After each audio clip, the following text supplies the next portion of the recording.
Halo, selamat datang di channel Kak Asia. Jadi kemarin di video sebelumnya kita sudah ya belajar tentang mengenali preferensi.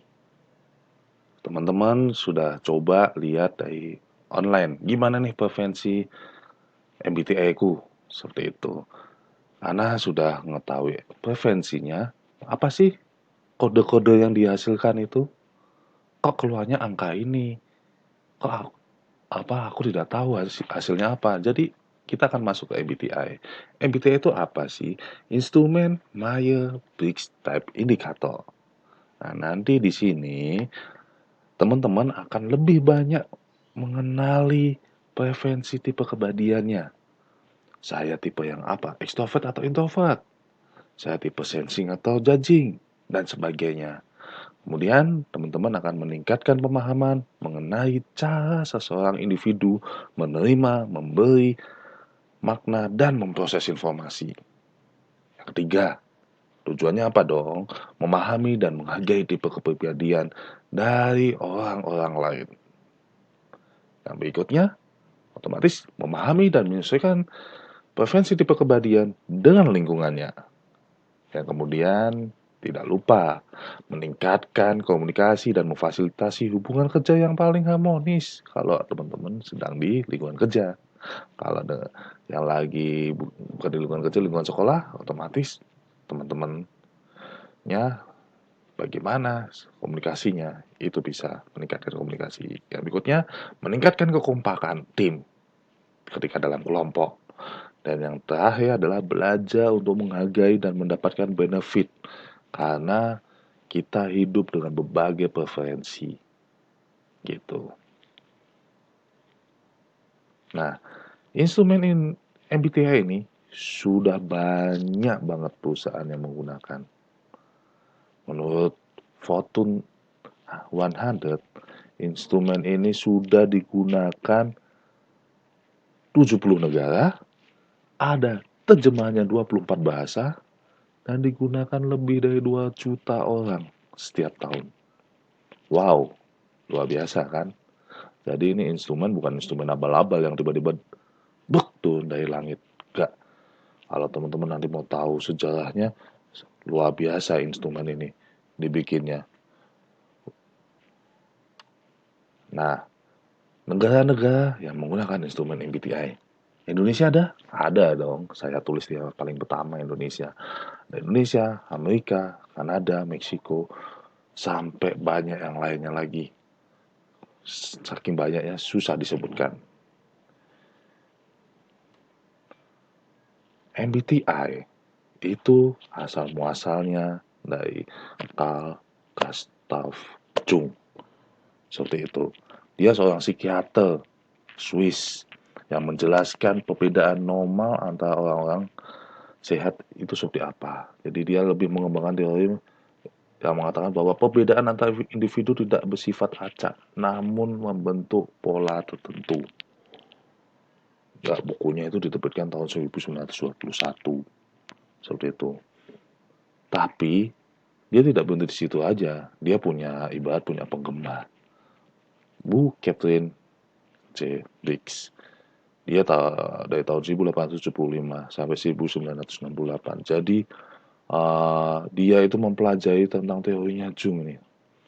Wah, teorinya Jung ini sungguh menarik. Dia pelajari, dia gali, dia bahkan sampai menemui Jung langsung.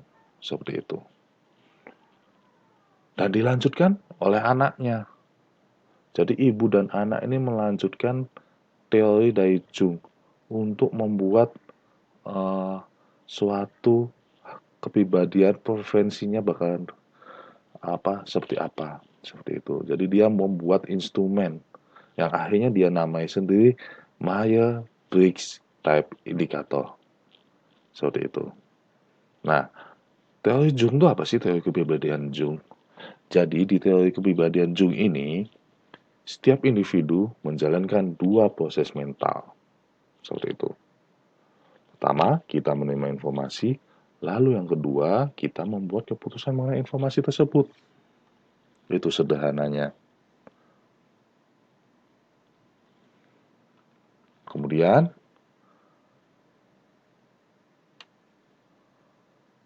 Karena menurut Jung bahwa kita itu ada di dua dunia. Dunia luar yang terdiri dari segala sesuatu orang-orang dan kejadian, dan dunia dalam yang terdiri dari pikiran kita aja, perasaan kita, serta refleksi kita. Seperti itu. Jung percaya bahwa kepribadian itu memiliki preferensi bawaan dari lahir. Seperti itu. Jadi, uh, preferensi itu dibentuk karena adanya pengaruh lingkungan atau kebudayaan. Contoh sederhana, coba teman-teman tanda tangan. Silahkan teman-teman satu sisi tanda tangan menggunakan tangan kanan. Jika sudah, coba tanda tangan menggunakan tangan kiri. Jawabannya, lebih nyaman mana? Kalau teman-teman ternyata adalah orang yang kidal, otomatis akan lebih nyaman tangan kiri. Karena preferensi teman-teman adalah menggunakan tangan kiri. Tapi kalau teman-teman adalah orang yang nyaman menulis menggunakan tangan kanan, maka akan menggunakan tangan kiri, tanda tangan akan sangat sulit. Seperti itu. Contoh sederhana seperti itu. Nah, ketika kita kenal lagi di dikotomi di MBTI itu ada dikotomi. Dikotomi ini terdiri dari 4 pasang. Ada extraversion atau introversion, ada sensing atau intuition, ada thinking atau feeling, ada judging atau perceiving. Seperti itu. Itu semua preferensi, tidak ada yang jelek. Preferensi ini tidak ada yang jelek. Semua bagus. Kembali lagi, merasa nyaman atau enjoy yang mana. Seperti itu. Ada orang yang bisa menggunakan dua preferensi, misal extraversion, introversion. Bisa aja dia dua-duanya extraversion, introversion. Akan tetapi pasti ada nilai lebihnya. Berapa persen dia di extraversion, berapa persen di introversion. Tidak akan mungkin dia 50-50 extraversion, introversion. Dia akan lebih nyaman di mana. Itu pasti. Seperti itu. Nah, kita masuk yang pertama. Extraversion atau introversion. Itu terkait arah mana kita memusatkan perhatian dan memperoleh tenaga. Jadi, orang yang bersifat extraversion itu dia suka memfokuskan diri pada hal-hal dari dunia luar manusia dan kegiatan. Mereka mengarahkan energi dan perhatian mereka keluar dan menerima energi dari kegiatan berinteraksi dengan orang-orang dan dari pengambilan tindakan. Seperti itu. Tapi orang introversion apa? Orang yang bersifat introvert cenderung memfokuskan diri pada gagasan dan pengalaman di dunia dalam dirinya sendiri. Mereka mengarahkan energi, perhatian mereka ke dalam dan menerima energi dari kegiatan merefleksikan gagasan, ingatan, perasaan. Jadi seperti itu. Kalau kita lihat lagi lebih mendalam, extraversion itu apa aja sih? Nah, contohnya seperti ini. Dia dunianya akan lebih nyaman ketika dia ditarik keluar dan tuntutan-tuntutan dari luar. Itu orang extraversion.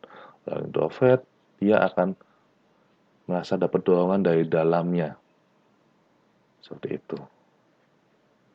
Nah, kemudian apa lagi? Orang extraversion dia akan merasakan energi dari orang lain dan pengalaman eksternalnya. Dan orang introversion dia akan memperoleh energi dari dirinya sendiri atau pengalaman-pengalaman internal. Seperti itu.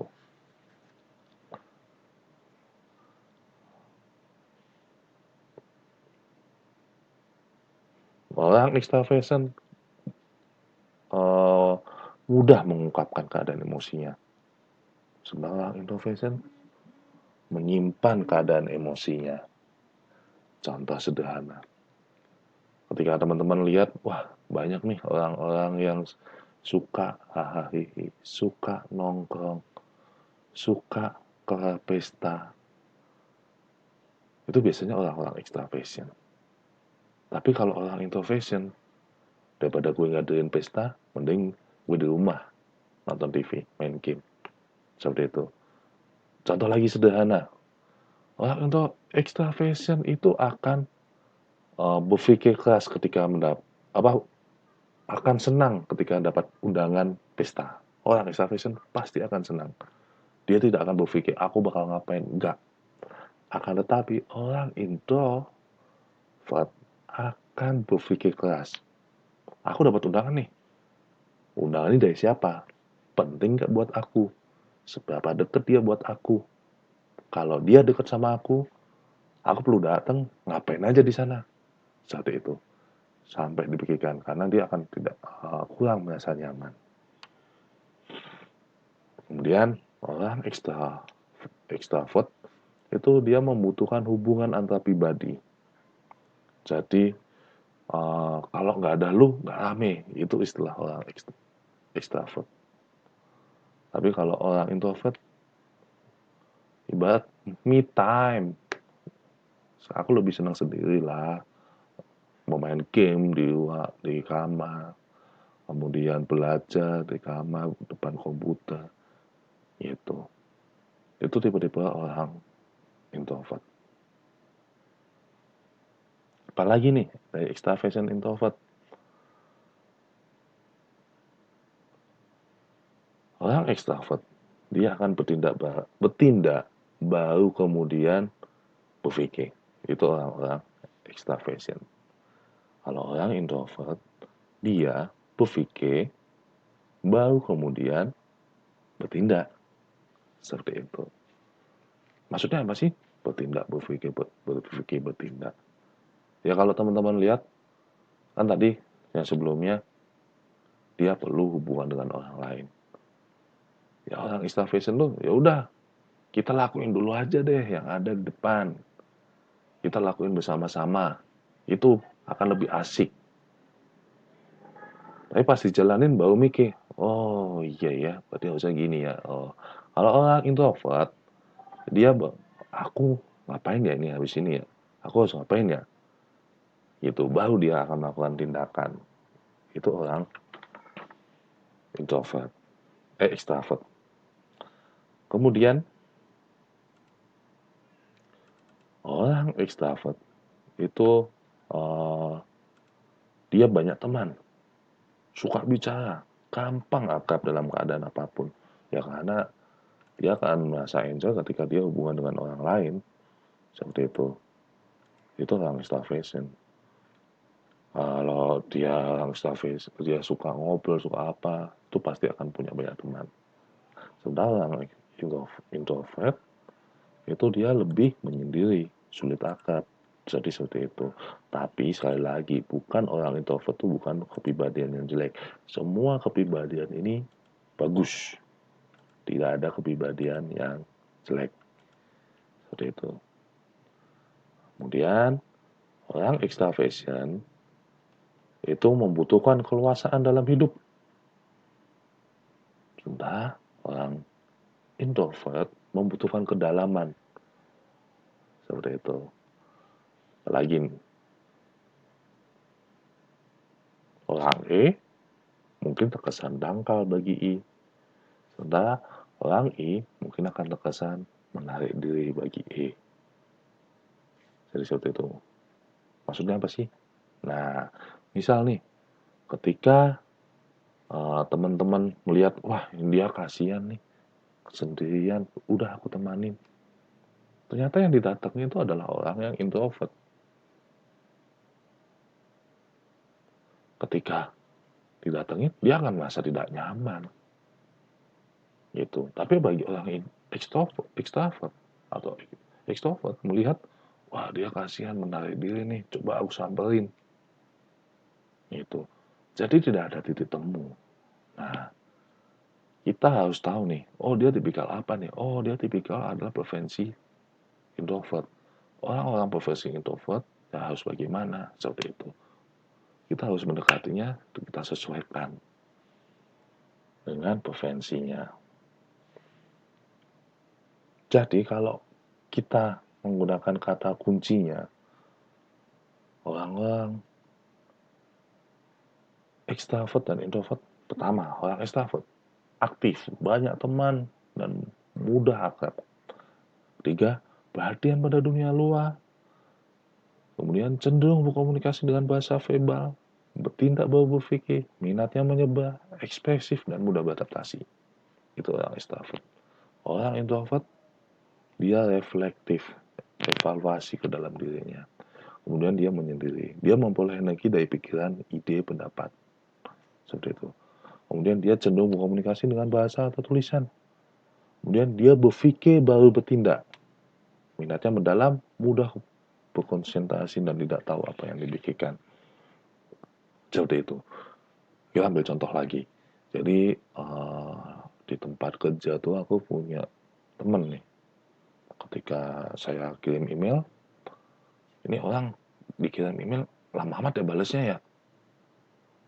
Ternyata dia tipikal orang ya introvert. Jadi dia harus mikir dulu nih. Wah, ini aku dapat email ini, apa yang harus aku lakukan? Seperti itu. Nanti kalau dia nggak suka bagaimana? Seperti itu. Dia berpikir keras. Nah, kita semua melakukan hal-hal ekstrovert dan introvert. Namun biasanya kita tidak melakukan dengan tingkat kenyamanan yang sama. Harap digarisbawahi. Kita tidak melakukan dengan tingkat kenyamanan yang sama. Kebanyakan dari kita memiliki preferensi pada salah satu dari keduanya. Itu yang perlu digarisbawahi ya. Kemudian kita masuk yang kedua, yaitu sensing dan intuition. S dan N.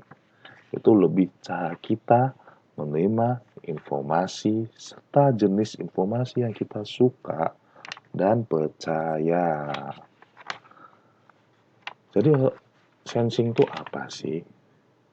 Sensing itu orang yang mengindra lebih suka mendapatkan informasi yang nyata dan berwujud tentang apa yang sebenarnya terjadi. Mereka suka memperhatikan rincian tentang apa yang terjadi di sekitar mereka dan secara khusus membiasakan diri pada realita praktis. Itu orang-orang sensing. Orang-orang intuition itu adalah orang-orang yang lebih memilih intuisi, lebih suka mendapatkan informasi dengan melihat gambaran besar, dengan berfokus pada hubungan dan keterkaitan antara fakta-fakta. Mereka ingin mengukur pola dan khususnya membiasakan diri untuk melihat kemungkinan-kemungkinan baru. Seperti itu.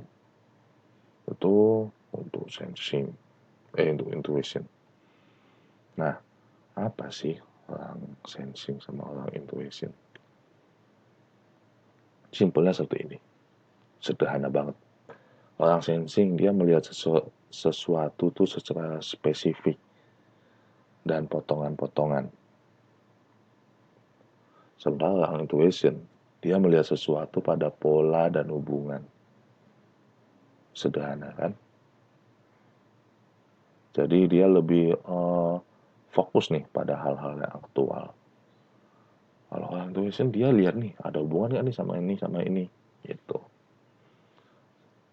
Kemudian orang sensing, dia menjalani hidup untuk keadaan saat ini, menikmati apa yang ada di sekitar. Preferensi sensing. Preferensi intuition, dia menjalani hidup untuk masa depan, mengantisipasi apa yang dapat terjadi.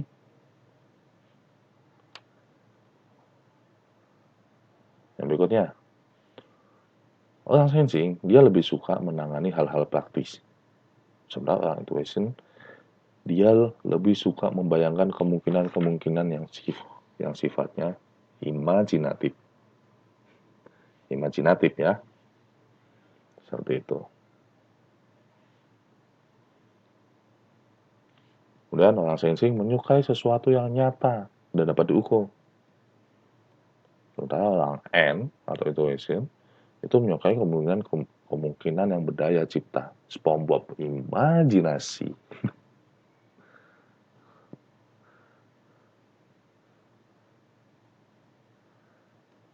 Orang sensing kembali, dia suka memulai dari awal, kemudian bertahap. Orang intuition, terserah gue mau mulai dari mana aja. Gue mau mulai dari C, gue mulai dari Z, terserah gue. Seperti itu. Kemudian orang sensing, dia bekerja secara bagian per bagian untuk dapat melihat gambaran keseluruhan. Karena dia perlu melihat secara spesifik tadi. Sementara orang intuition, dia mempelajari desain secara keseluruhan untuk melihat bagaimana nih kita memadukan yang ada. Orang sensing, dia menyukai adanya prosedur kegiatan rutin. Orang intuition, dia sukanya variasi pada perubahan. Seperti itu. Nah, orang sensing, ini biasanya terkesan materialis preferensinya dan sangat berorientasi pada kenyataan. Tapi kalau orang intuition, karena kan dia imajinatif, ya kadang kita melihat terkesan pelin-pelan dan memimpi bagi orang intuition. Jadi kalau N sama N ketemu, match tuh. Oh, andai kita bersama, kita akan membeli A, B, C, D, E. Udah kalau pasangan cowok cewek N semua, udah cocok. Preferensinya seperti itu. Nah, perlu diingat ya, sensing bukan berarti sensitif. Dan intuition bukan berarti naluri. Itu yang perlu diingat. Karena kata kuncinya nih, yang sensing, dia detail, faktual, konkret, berpijak pada hal nyata, lebih berminat pada hal aplikasi praktis. Seperti orang intuition atau N, dia lebih abstrak dan teoritis, lebih imajinatif. Dia terserah mau mulai dari mana aja. Itu orang-orang N.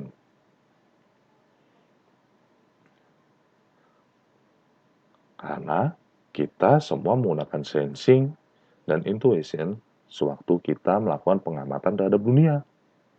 Namun, biasanya kita tidak menggunakan dengan tingkat kepercayaan yang sama. Makanya kembali lagi, kebanyakan dari kita memiliki preferensi pada salah satu dari keduanya. Kemudian yang berikutnya, thinking dan feeling. Thinking dan feeling itu lebih ke cara kita mengambil keputusan. Apa sih itu T? Apa itu sih feeling? Orang T adalah orang yang memilih menggunakan berpikir dalam mengambil keputusan. Suka melihat pada konsekuensi logis dari suatu pilihan atau tindakan. Mereka ingin melepaskan diri secara mental dari situasi untuk memeriksa pro dan kontra secara objektif. Mereka memperoleh energi dengan menyampaikan kritik dan analisis untuk mengidentifikasi apa yang salah sehingga mereka dapat memecahkan masalahnya. Tujuan mereka adalah untuk menemukan standar atau prinsip yang berlaku di semua situasi yang serupa. Itu tipikal orang T. Kalau orang feeling adalah orang yang memilih menggunakan merasakan dalam mengambil keputusan. Suka mempertimbangkan apa yang penting bagi mereka dan orang lain terlibat. Mereka secara mental menempatkan diri mereka sendiri ke dalam situasi untuk mengidentifikasi semua orang, sehingga mereka dapat mengambil keputusan berdasarkan nilai tentang cara menghormati orang. Mereka mendapatkan energi dari menghargai dan mendukung orang lain, dan mencari kualitas untuk dipuji. Tujuan mereka adalah untuk menciptakan harmoni dan memperlakukan setiap orang sebagai individu yang unik. Berbeda kan?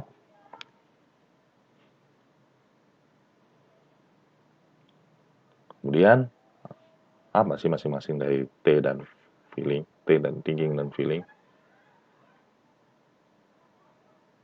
Yang satu memutuskan dengan kepala, yang satu memutuskan dengan hati. Jadi kalau kalian pacaran, kamu memilih si dia berdasarkan apa? Hatimu atau berdasarkan pikiranmu? Kembali ke preferensimu nanti. Kemudian, orang thinking, dia menjalankan sesuatu berdasarkan logika. Orang feeling, dia menjalankan sesuatu berdasarkan keyakinan pribadi. Contoh sederhana, ketika ada masalah, dia berpikir, ini masalah terjadi karena datanya si A kemarin begini, data si B begini. Kalau A sama B kita gabungkan, kayaknya kemungkinannya C. Jadi mikirnya berpikirnya begitu. Tapi kalau orang feeling, aku mau ke, dia misalnya, aku mau ke sana ah. Kenapa? Kok perasaanku kayaknya aku perlu ke sana. Dia nggak tahu kenapa harus ke sana, tapi perasaannya itu mengatakan dia harus ke sana. Seperti itu.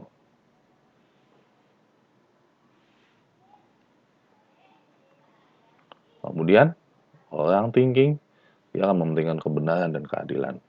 Sementara orang feeling, dia akan mementingkan hubungan dan keharmonisan.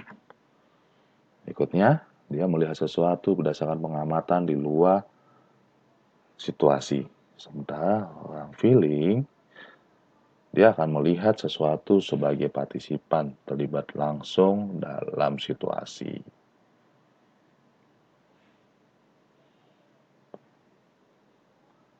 Orang thinking bagaimana? Dia melihat sesuatu dengan sudut pandang luas.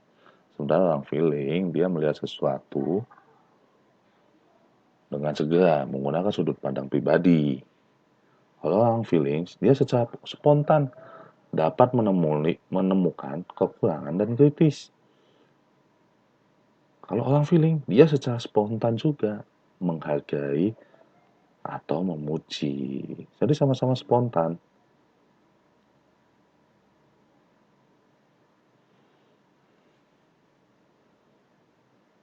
Orang thinking, dia kuat dalam perencanaan dan analisa. Orang feeling, dia kuat dalam memahami orang lain.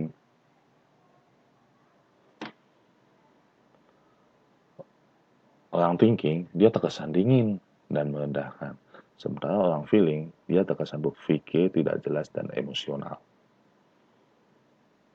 Ingat, tipe thinking juga bisa merasa, dan tipe feeling juga bisa berpikir. Seperti itu. Jadi, apa sih kata-kata kuncinya?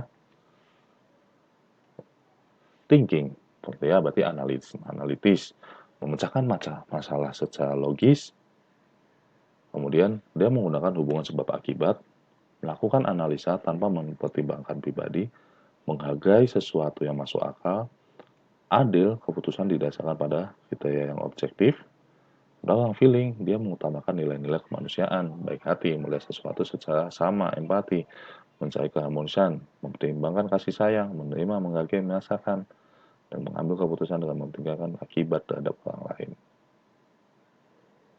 Jadi, kita semua menggunakan keduanya, thinking dan feeling, sewaktu mengambil keputusan. Namun, biasanya kita tidak menggunakan keduanya dengan tingkat kemudahan yang sama. Kembali lagi, kebanyakan dari kita memiliki preferensi pada salah satu dari keduanya. Kemudian yang berikutnya, judging dan perceiving. Apa itu judging dan preferensi? Perceiving itu bagaimana kita, sikap kita, dan bagaimana kita mengorientasikan diri terhadap dunia eksternal. Seperti itu. Tipe-tipe orang judging itu adalah orang yang memilih menggunakan proses memutuskan mereka di dunia luar, suka hidup dalam cara-cara yang terencana dan tertib, berusaha mengatur dan mengolah hidup mereka. Mereka ingin mengambil keputusan, menuju penyelesaian, dan melangkah. Hidup mereka cenderung terstruktur dan teratur, dan mereka suka segala sesuatunya mapan. Berpegang teguh pada perencana dan jadwal sangatlah penting bagi mereka, dan mereka bersemangat menyelesaikan semuanya. Sementara orang perseving, dia orang memilih menggunakan proses mengikuti mereka di dunia luar, suka hidup dalam cara-cara yang fleksibel dan spontan. berusaha mengalami dan memahami hidup daripada mengontrolnya. Rencana terperinci dan keputusan akhir akan terasa membatasi mereka. Mereka lebih memilih terbuka terhadap informasi baru dan opsi di menit-menit terakhir.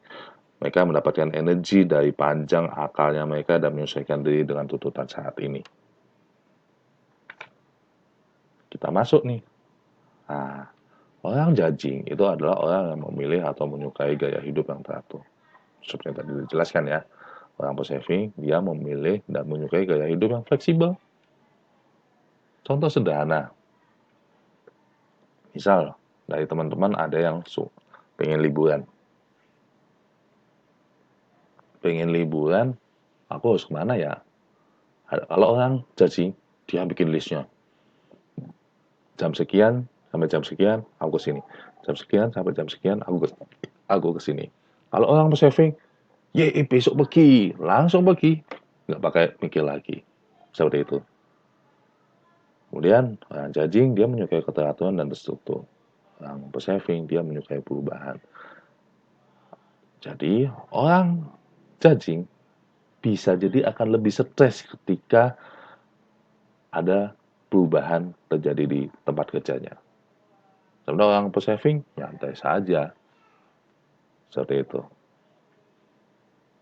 Orang judging, dia menyukai gaya hidup yang teratur, menyukai gaya hidup yang fleksibel untuk persevering. Kalau judging lagi, dia menikmati kondisi yang sudah ditentukan. Kalau persevering, dia menikmati rasa ingin tahu dan mendapatkan kejutan.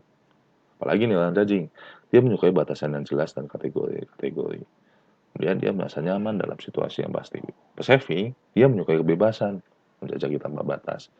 Kemudian dia merasa nyaman dalam menyelesaikan situasi yang terbuka. Nah, judging lagi, dia menangani deadline dengan merencanakan sebelumnya dan terkesan menuntut kaku dan tegang. Misalnya persevering menghadapi deadline pada menit terakhir, terkesan tidak bertanggung jawab dan tidak terorganisir. Jadi, kalau contoh, wah ini ada tugas nih. Biasanya kalau orang-orang yang mengerjakan last minute itu orang-orang persevering.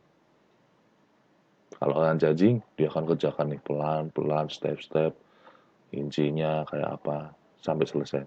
Dua-duanya finish, dua-duanya bagus selesai. Cuman caranya berbeda dalam mengerjakan. Seperti itu. Jadi, ingat tipe judging bukan tipe kritis. Bukan berarti kritis ya. Dan tipe persevering bukan berarti mudah mengerti. Seperti itu. Jadi, kata kuncinya, judging itu teratur, terjadwal, sistematis, tindakan terencana, membutuhkan batasan. Oh, persevering, fleksibel, spontan, terbuka pada perubahan, menyukai kebebasan, terbuka, bertoleransi pada ketidakjelasan. Jadi, kita semua menggunakan judging dan persevering sebagai bagian dari gaya hidup kita. Namun, biasanya kita tidak menggunakan keduanya dengan tingkat kenyamanan yang sama. Kembali lagi, kebanyakan di antara kita menggunakan preferensi di salah satunya. Nah, selamat. Anda sudah tahu nih tentang preferensi-preferensi Anda. Nanti di video selanjutnya, Kak Asya akan menjelaskan 16 kepribadian dari tiap dikotomi yang sudah Kak Asya jelaskan. Oke? Jangan lupa subscribe di channel Kak Asya. Nantikan video-video selanjutnya. Sampai jumpa.